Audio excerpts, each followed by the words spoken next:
আল্লাহ পাক বলেন হেদায়েতের জন্য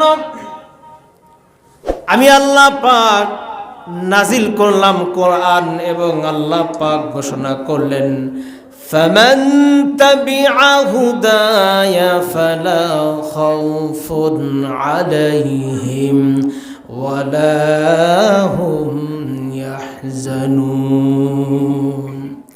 ফামান তাবিআ, যে ব্যক্তি ইত্তেবা করবে, অনুসরণ করবে, অনুকরণ করবে, ফামান তাবিআ হুদায়া, এখানে হুদা মানে আল কুরআনুল কারীম, যে ব্যক্তি কোরআনকে অনুসরণ করবে, অনুকরণ করবে, মেনে চলবে, গ্রহণ করবে, মৌখিকভাবে না কাজে কর্মে, ব্যক্তিগত জীবনের মধ্যে কোরআনকে অনুসরণ করবে, কোরআনকে মেনে চলবে। ফামান তাবিআ হুদায়া, যদি কোনো ব্যক্তি মেনে চলে কোরআনকে, কোরআন মানলো ব্যক্তিগত জীবনে, কোরআন মানলো তার পারিবারিক জীবনে, কোরআন সে মানলো সে তার সামাজিক জীবনে, কোরআনকে সে মেনে নিল তার রাষ্ট্রীয় জীবনে, কোরআনকে মেনে চললো তার কর্মজীবনে, সব ক্ষেত্রে কোরআনকে সে মেনে চললো, ফলো করলো, অনুকরণ অনুসরণ করে চললো। আল্লাহ পাক বলেন ফালা খাউফুন আলাইহিম ওয়ালা হুম ইয়াহজানুন। কোনো ভয় নাই, কোনো চিন্তা নাই। আপনারা জবাব দিন, যেখানে আল্লাহ পাক বলেছেন কোরআন মানলে বান্দার কোনো চিন্তা নাই, কোনো টেনশন নাই, আপনারা বলেন তো দেখি, কোরআন যদি আমরা মানতে পারি আমাদের কোনো ভয় আছে নাকি? জোরে বলেন, টেনশন আছে নাকি? কোনো প্রকার টেনশন নাই। আপনি কোরআনের শাসন বাদ দিয়ে যত প্রকার আপনি সিকিউরিটি দেন না কেন, পুলিশ দেন, সেনাবাহিনী দেন, র্যাব দেন, আর বাহিনী নিয়ে আসেন না কেন, কোরআনী শাসন বাদ দিলে যত বাহিনী কন, আমাদের দেশে কন, বাহিরের দেশের বাহিনী কন, কোনো প্রকার সিকিউরিটি কুলাবে না, কোনো প্রকার নিরাপত্তা কুলাবে না। আপনারা বলেন তো দেখি, এই পৃথিবীর বুকে জুলুম, নির্যাতন, হত্যা, ধর্ষণ আগের সে কমতেছে নাকি বাড়তেছে? মাত্র এই কয়েকজন সাপোর্ট দিলেন, মানে ওই কমার পক্ষে অনেকে। বাড়তেছে না কমতেছে? দিন দিন কমতেছে না বাড়তেছে? দিন দিন বাড়তেছে। মুসলমান বাড়তেছে, কারণ হলো মানুষ টেনশন আর টেনশন। একটা যুবতী মেয়ে হাই স্কুলে পড়ালেখা করে, কলেজে যায় অথবা ইউনিভার্সিটিতে যায়, মা বাবা নিশ্চিত থাকতে পারে না, টেনশনে থাকে।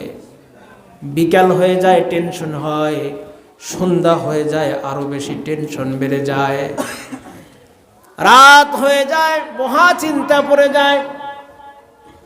যুবতী একটা মেয়ে কলেজ থেকে, ইউনিভার্সিটি থেকে ঘর পর্যন্ত, মা বাবা পর্যন্ত আসতে পারে না, কোনো নিরাপত্তা নাই, রাস্তার মধ্যে নিরাপত্তাহীন হয়ে পড়ে। শেষ পর্যন্ত ওই মেয়েটার মুখের মধ্যে অ্যাসিড পর্যন্ত নিক্ষেপ করে। বলেন ঠিক কিনা? কারণ এত সিকিউরিটি, এত পুলিশ। এক সময় সিসি ক্যামেরা ছিল না, কিন্তু এখন রাস্তার মোড়ের মধ্যে, বিভিন্ন মোড়ের মধ্যে সিকিউরিটির জন্য, নিরাপত্তার জন্য মুসলমান সিসি ক্যামেরা দেওয়া হয়। তারপরেও জুলুম, হত্যা, নির্যাতন, ধর্ষণ, চুরি, ডাকাতি কমে নাই মুসলমান। যত সিকিউরিটি দেওয়া হয় ততই দুর্নীতি বেড়ে যায়। কথা বলেন ঠিক কিনা? যত সিকিউরিটি তত দুর্নীতি, যত সিকিউরিটি হচ্ছে ততই নির্যাতন বাড়ছে, যত সিকিউরিটি হচ্ছে ততই দুর্নীতি বাড়তেছে। একমাত্র কারণ হলো কোরআনী শাসন না থাকার কারণে মানুষ দিন দিন চলতেছে, মানুষের টেনশন বাড়তেছে। যে যত বেশি টাকা কামায় তার তত বেশি টেনশন হয়। ঠিক কিনা? তার তত বেশি টেনশন হয়। বেশি টাকাওয়ালা যারা নিজেকে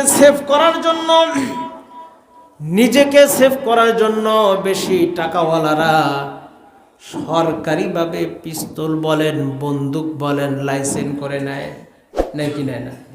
জানেন নাকি আপনারা? এরকম হয় কি হয় না? কিসের জন্য? নিরাপত্তার জন্য। এত নিরাপত্তা দেওয়ার পরেও মুসলমান ওই লোক বাঁচতে পারে না দুর্নীতি থেকে।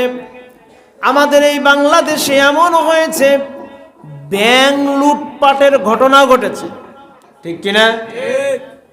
ব্যাংক লুটপাটের ঘটনা ঘটেছে। এটিএম বুথগুলাতে যে সমস্ত গাড়িগুলো টাকা নিয়ে যায়, বহন করে, ওই সমস্ত গাড়ির মধ্যে মুসলমান আক্রমণ হয়। এত সিকিউরিটি দেওয়ার পরেও দিন দিন দুর্নীতি, হামলা মামলা বেড়ে যাচ্ছে। একমাত্র কারণ কোরআনে কোনো বিধান নাই, কোরআনে কোনো আইন নাই, কোরআনে কোনো শাসন বাস্তবতা এবং জমিনের মধ্যে নাই। যার কারণে যত সিকিউরিটি আপনি দেন না কেন, কোনোই কাজ হবে না।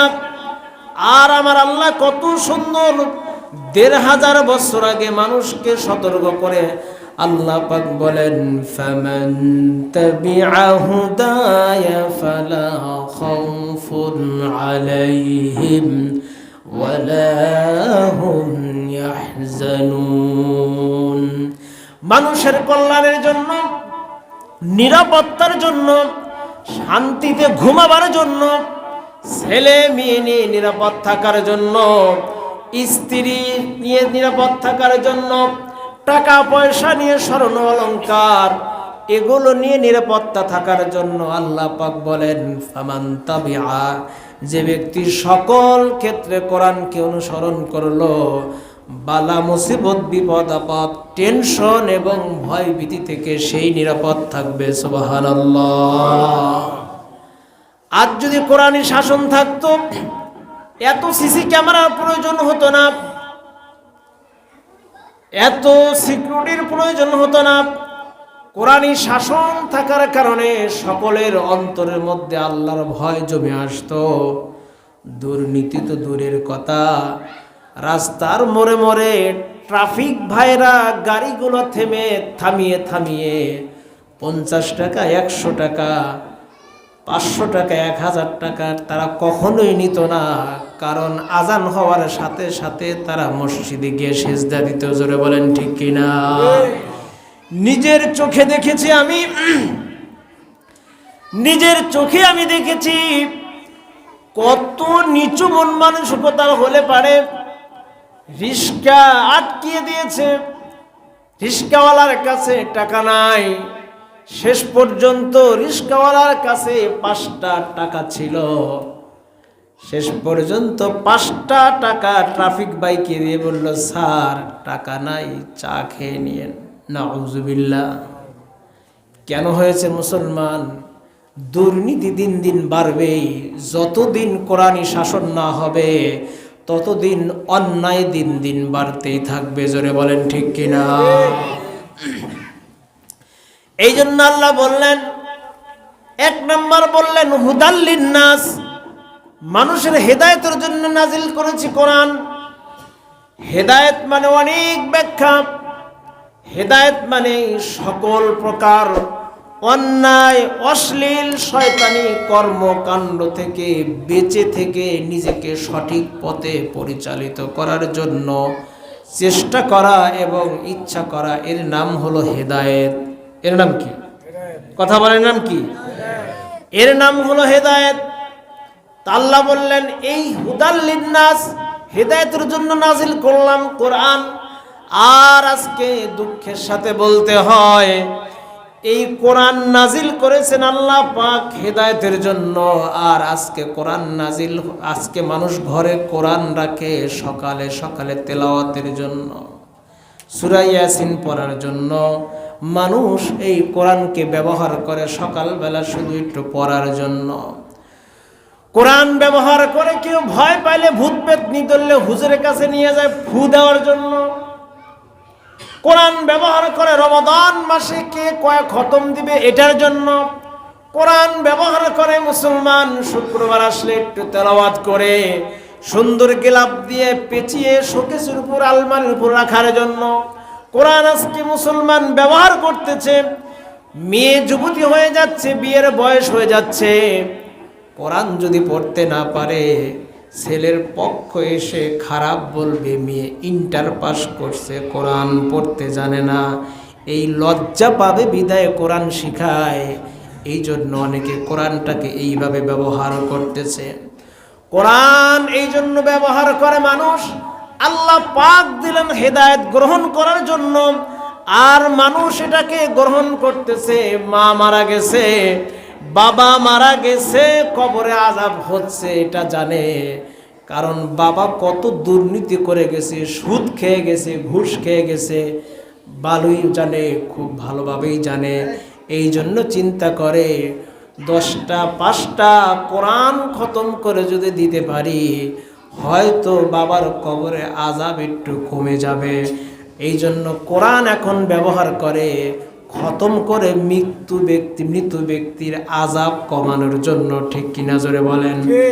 আপনারা বলুন তো দেখি, যে ব্যক্তি জীবিত থাকা অবস্থায় কোরআন শিখল না, কোরআন পড়ল না, কোরআনের আইন সে মানল না, বোঝার চেষ্টা করলো না, কোরআনের বিরোধিতা করলো, কোরআন প্রতিষ্ঠার জন্য যারা কাজ করেছে তাদের বিরোধিতা করলো, কোরআনই কোনো শাসন বিধান ব্যক্তিগত জীবনে ফিট করলো না, এই লোকটা মরে গেছে বলে তার পরিবার, তার ছেলে মেয়ে তার জন্য খতম করলো, তসবিহ করলো, দোয়া করলো। আপনারা বলুন তো দেখি, বেহেশত কি এত সোজা নাকি? কথা বলেন না। বেহেশত এত সোজা? এত সোজা না মুসলমান, বেহেশত এত সোজা না। সারা জীবন কোরআনটাকে চোখ দিয়ে তাকায়ও দেখলো না, হরফগুলো শিখলো না, সূরা ফাতিহা ভালোভাবে শুদ্ধ করে শিখলো না, জানারও চেষ্টা করলো না, আইন কানুনগুলো মানলো না, সব কোরআনের সব কিছু পরিত্যাগ করে সারাটা জীবন সুন্নতের সাথে সম্পর্ক নাই, কোরআনের সাথে সম্পর্ক নাই, নিজের মধ্যে নাই, সন্তানের মধ্যে দেয় নাই, স্ত্রীকে কোরআন অনুযায়ী পরিচালনা করে নাই, কোনো কিছুতেই কোরআন নাই, আর লোকটা মরে গেল। এখন তার এই মরা লোকটার জন্য কোরআনকে কাজে লাগাইতেছে খতম পড়ে। আছে না নেই? আপনারা রাগ হইতেছেন নাকি?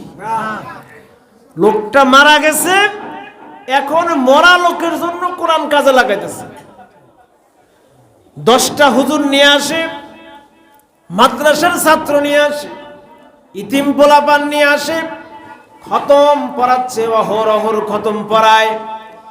কিন্তু এই লোকটা মারা যাওয়ার পরে যেইভাবে কোরআন খতমের গুরুত্ব দিল, যদি লোকটা বেঁচে থাকতো, পরিবারের সবাই যদি বলতো মরে যাওয়ার পরে কিন্তু খতম হবে না, তুমি পারলে নিজের খতম কোরআন শিখে দুনিয়াতে বেঁচে থেকে এক খতম কোরআন পড়ে যাও, এটাই তার জন্য বেশি লাভ হতো। ঠিক কিনা? তাহলে আল্লাহ বললেন 1500 বছর আগে হুদাল লিন্নাস, হেদায়েতের জন্য, সফলতার জন্য। আল্লাহ পাক বলছেন এইরকম ভাবে, আল্লাহ পাক যেইভাবে বলছেন আমরা সেইভাবে না করে আমরা করি উল্টাটা। ঠিক কিনা ভাই? তেলাওয়াত করেন অসুবিধা নাই, খতম করেন অসুবিধা নাই, সবের কাজ। এটা কিসের কাজ? সবের কাজ। শেখেন, শিখান, সব সবের কাজ।